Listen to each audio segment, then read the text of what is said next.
السلام عليكم ومرحبا بكم معنا في قناتي هوايات وافكار. ديال اليوم اللي غادي تكون عباره على غوتي للوليدات. العديد من المتتبعات الوفيات ديال القناه اللي طلبوا مني بعض الحلويات او غاطو اللي يصلح للوليدات الصغار ياخذوه معاهم في الغوتي المدرسه. غادي نديروا واحد الغاطو على شكل قنيفيدات اللي غادي يعجب الوليدات الصغار. اذا غادي نحتاجوا 3 ديال القطع ديال الفرomاج.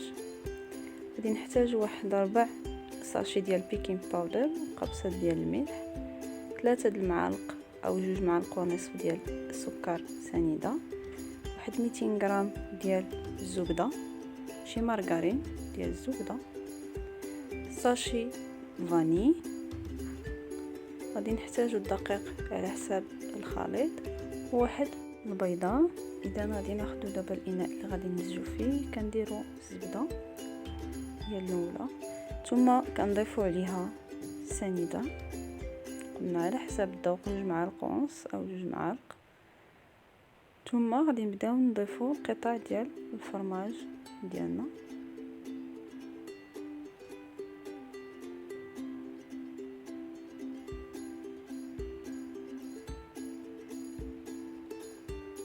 وكنبداو كنمزجو العناصر مع بعضياتها حتى كنحصلوا على واحد الكريمه. كنمزجو باليد ديالنا كنستعملوا الخلاط بهذه الطريقه.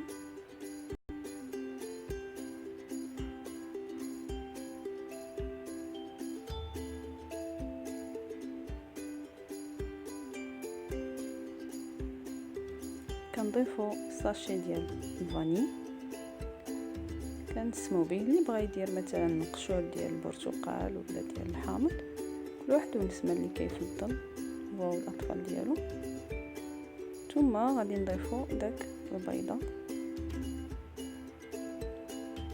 ونستمروا دائما في التحريك حتى كنحصلوا على واحد الكريمه حتى كتندمج لنا العناصر كامله فيما بينها.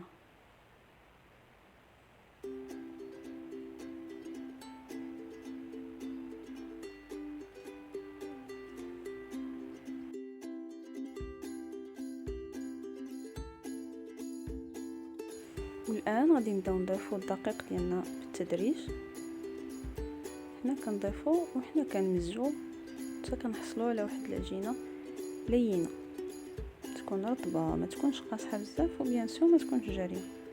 وكنزيدوا داك 4 ساشي ديال الخماره حمراء مع واحد شويه ديال الملح.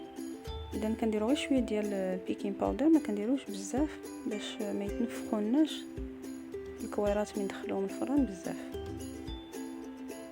ما خاصهمش يتنفخوا اكثر بالقياس. اذا كنبقاو كنخلطوا وكنضيفوا في الدقيق حتى كنحصلوا على العجينه اللي بغينا.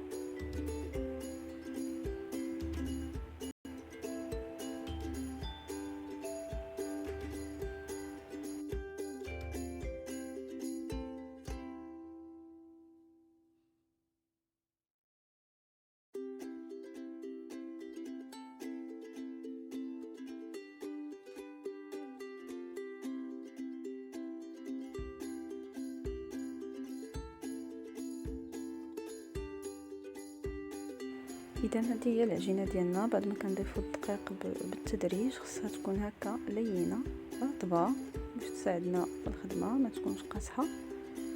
اذا غادي نبداو ناخذوا قطع ونشكلوا كويرات بهذا الشكل، اما صغار او كبار كل واحد على حساب الرغبه. ما يكونوا هكا متوسطين الحجم يكون احسن. وكنستمروا كنكوروا هاد القطع ديالنا حتى كنساليو العجينه كامله.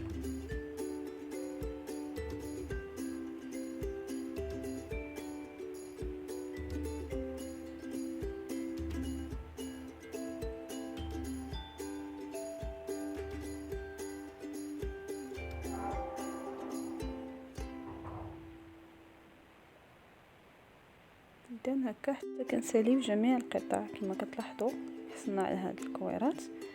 اذا دابا غادي نبداو ناخذوا كل كره ونشكلوا تشكيل ديال القنفذ. كناخدو هاد الكره بين الكف ديالنا وكنبداو كنحربلو الجزء الامامي كما كتشوفوا بهذا الشكل، غير الجزء الامامي فقط. كنضغطوا عليه شويه من القدام بهذه الطريقه، بحال اللي كنشكلوا الانف والفم ديال القنيفذات ديالنا هكا، وكنوضعوه في اللاطه اللي غادي يدخل للفرن. ناخذ قطعه اخرى وغادي نقوموا بنفس العمليه. اذا كما كتشوفوا كنحربلوه بهذا الشكل من الامام بهذه الطريقه، وكنضغطوا مزيان، كنرققوه من القدام، ثم كنقادوه وكنضغطوا على داك شويه ديال الجزء الامامي باش يجي على شكل فم ديال القنفذ بهذا الشكل. اذا غادي نستمروا بنفس الطريقه حتى غادي نساليو جميع القطع ونوضعوهم في اللاطه اللي غادي ندخلوها للفرن.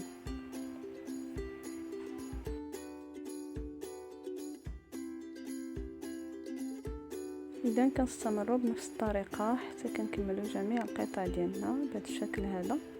كنوضعوهم في الصينيه اللي غادي ندخلوها للفرن اللي كيكون ديجا سخناه على 180 درجه. هذا هو الشكل ديالهم بعد ما كنخرجوهم من الفران هكا، كيتحمروا يعني كياخذوا واحد اللون ذهبي، ما نحمروهمش بزاف. ودابا ندوزو للزين. كنحتاجو قطع ديال الشوكولات اللي غادي نكونوا ذوبناه، شويه ديال الكوك ولا فيرميسيل فين غادي ندوزو القطع ديالنا، واحد الكوردون ضروري حتى هو. الوغ كناخذوا القطعه الاولى، كنجيبوا داك الكوردون كنغطسوه في الشوكولات وكنحددوا به الخط، يعني فين غادي يوصل الشوكولات باش ما يجيناش خارج مع الجناب. بهذه الطريقه كنديروا واحد الخط الكوردون كنحددوه مزيان،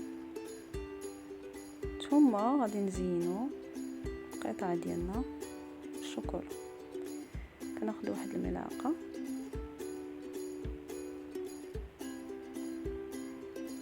الشوكولا اللي كنكونوا ديجا ذوبناها بيان سور في باماري، وكنبداو كنزينوا هاد القطعه ديالنا بهذا الشكل على حد داك الخط اللي حددناه في الاول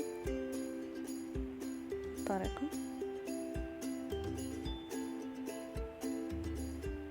ثم ملي غادي نساليو غادي ندوزوها في الكوك او في الفيرميسيل،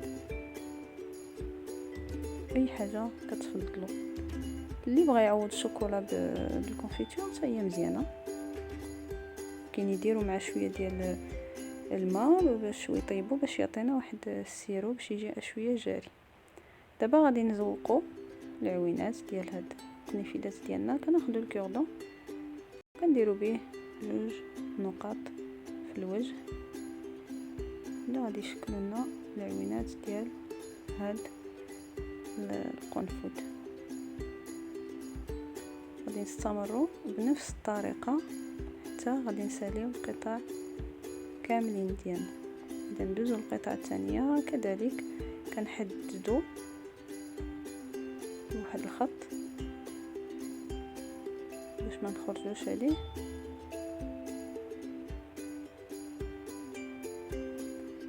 كنديروا الشوكولا في الطرف الاخير ديال القطعه اللي غادي يمثل لنا الجسد ديال القنفذ، ثم نغطسوه فاش ما بغينا واللي كان عندنا متوفر في المنزل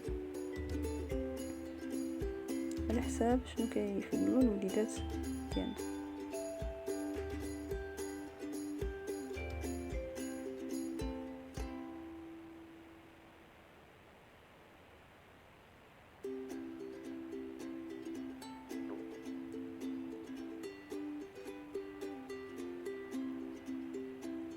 واخيرا نديروا العوينات باستعمال الكوردون.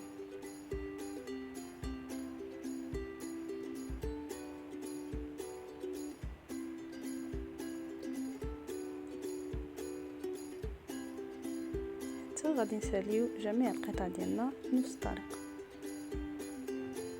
واخيرا هذا هو الشكل النهائي بعد ما زوقنا جميع القطع ديالنا كما كتشوفوا، اما بالفيرميسيل في الاسود ولا في الالوان ولا بالكوك باش كتعجب الوليدات الصغيورين، لا في الشكل ديالها ولا في المذاق كتجي رائعه كتذوب في الفم.